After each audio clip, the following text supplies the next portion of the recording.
Now, somebody who knows a lot more about this universe than I do is Robert Mackenzie, who is joining me now and has written something for the Jinx website all about Hogwarts Legacy. I don't want to say Harry Potter because it isn't technically Harry Potter, right? No, but it's sort of like the wizarding world, which is spawned off Harry Potter, and these are all connected. So yeah, so you've written a documentary. Firstly, you've never written or hosted anything like this before, if I'm correct. How did you find all that? Yeah, well, not for years. I used to do stuff like this back when I was a student. So student life is a very different world. Had to kick off a few cobwebs, but no, it was fun. I mean, it's easy when it plays into a passion point, right? Like you've done some as well, right, on like Elden Ring and other things. So yeah, you've made me do some. Yeah. Just hint at everyone, he's technically my boss, so I want to be very careful what I say today. So tell us all about your documentary. What is it? What are you going to be telling us? So basically, we thought it would be really handy that loads of people are clearly really interested in this game, but not necessarily everyone is going to be the biggest Harry Potter fan of all time. So you can be excused for not knowing everything about Hogwarts and therefore like which house to choose and all that sort of stuff. And within Hogwarts, you've got 4 different houses, which are separated based on the traits of people inside them. And within the game, you get to choose which one of those houses to join. And so that's quite a big choice quite early on, and it might affect quite a few elements within the game. So we wanted to be able to kind of give a lot of people that just like quick bit of information that helps them make that choice and give them some rationale for doing so. What sort of things will you be telling us, and why is it so significant that what seems like such a small bit of the thing might end up being such a big part of your experience? Sure. Well, so I mean, within Harry Potter and within Hogwarts itself, it's very significant in the house is like your class at school, right? So it's where your friends are. It's you have like a common room, which is like a part of the castle that you can only access if you're a member of that house. It affects the colour of your robes. There are side characters involved who will be from your house, teachers who are connected to your house, and so on. So there could well be lots of elements that tie into which house you've chosen. There are also other features like Quidditch and the House Cup. These aren't supposed to be enormous features within the game, but I'd be very surprised if they don't get patched on later because it's such like a huge element of the Harry Potter universe. And so even when they do, again, you compete with your fellow students from your house against other houses within sports like Quidditch. So right, okay. So is there any particular examples, maybe something really interesting or surprising you can tease us with in terms of, this is something I learned or something that you may not know about one of the houses? Sure. Well, we don't know for sure exactly what's going to be revealed within the game. So a lot of what we've spoken about is based on the lore from the books and so on. But for me personally, the things that are the most interesting are exploring the Hufflepuff and Ravenclaw common rooms, because we don't really know very much about them. They've been loosely described in the books, but you've never seen them visually in the films and so on. So they're a very new experience for the player.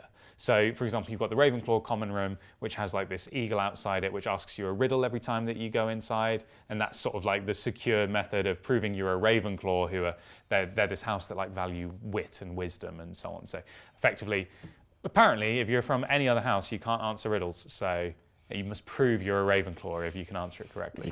If you're a puzzle solver, that must mean you're going to be a Ravenclaw, and otherwise you're just a bit thick, apparently. Yeah. Doesn't make any sense. And I believe Hufflepuff is for everyone else. Now how do they cover that one off? That's always the depressing one to me, because you don't fit in anything. You're just everyone else. Yeah, it is.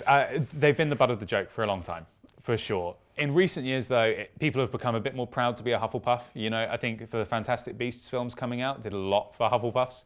Newt Scamander, the main character, he's a Hufflepuff and everybody likes him. So it's sort of become a bit more of the house for people that are just nice, you know? Like, it's not necessarily just about like the duds, which is how it was made to look at first.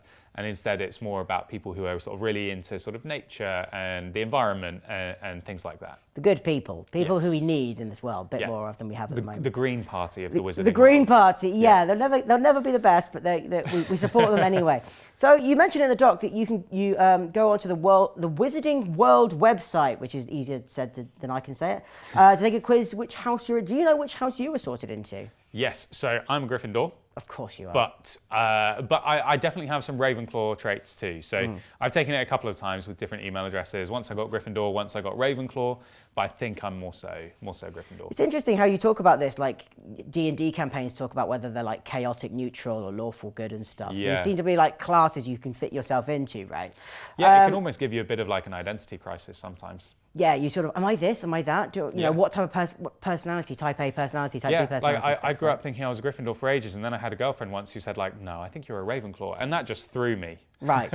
Oh, did you ever meet any Slytherins? You've all met some Slytherins in our time. Well, yeah, the person producing today is a Slytherin. No, she's not a Slytherin. She's too nice for being a Slytherin. So when you're playing Hogwarts Legacy, of course, your house selection will be a big thing. But surely you'd imagine almost anyone playing it, especially ones who are fans, would want to pick Gryffindor. Why would you not? Or like, what option? Why would you maybe choose to go somewhere else? So that's something that I think certainly was the case a long time ago.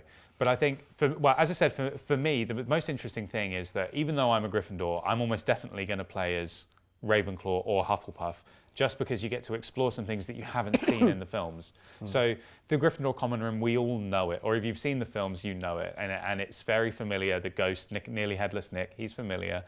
So just trying something else that's a bit new, I think that's what's particularly interesting about the game. I guess they've sussed there's also a good replay value in this, because you have 4 different characters, 4 different roles, and then exactly. Yeah, I mean, I'm fully preparing for 4 campaigns. Yeah, hopefully you have 4 different ways of saving, so you can do them simultaneously, and that way you don't spoil yourself for the next one. Exactly. So the game is set in the 1800s. Of course, many people may not know that it's very much not in the Harry Potter timeline. It's much earlier on in sort of the early history of Hogwarts. Is there any characters or plot lines or areas that you're thinking you're excited to see or hoping you might see?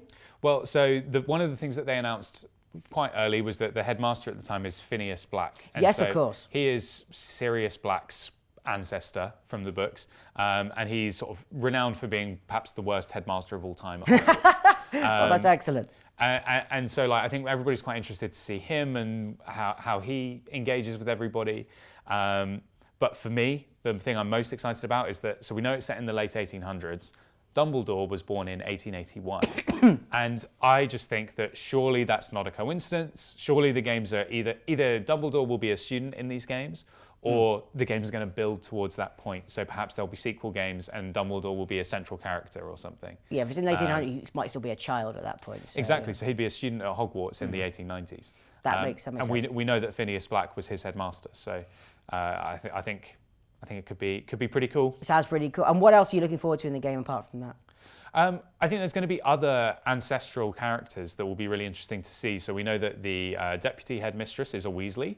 So there'll be some sort of connections to the red-haired guys that we know and like from the films and books. There's also rumours that there's going to be a character called Ominous Gaunt. He is an ancestor of Voldemort and a descendant of Salazar Slytherin. Apparently he's the best friend of Sebastian Sallow, who is the Slytherin companion that you can do a bunch of side quests with. So really interesting to see exactly how dark and daring this sort of character could be. Yeah, absolutely. Well, look, we've run out of time, but Rob, thank you so much. Very quickly, tell us when and where people will be able to find this. So it's coming out on the 10th of February on all next-gen platforms and PC. Later on, it's coming to PS4 and Xbox One. And then you can also get the Legacy Edition, which gets you early access 72 hours in advance. That's perfect. Well, Rob, thank you so much for joining me. It's been it made my life very easy, so thank you so much. And yeah, I look forward to playing that and watching the doc over the weekend. Which house will you be? Probably Ravenclaw as well. I think I'm a Ravenclaw more than anything else. But I guess I'll find out when I play the game. Nice. So there we go.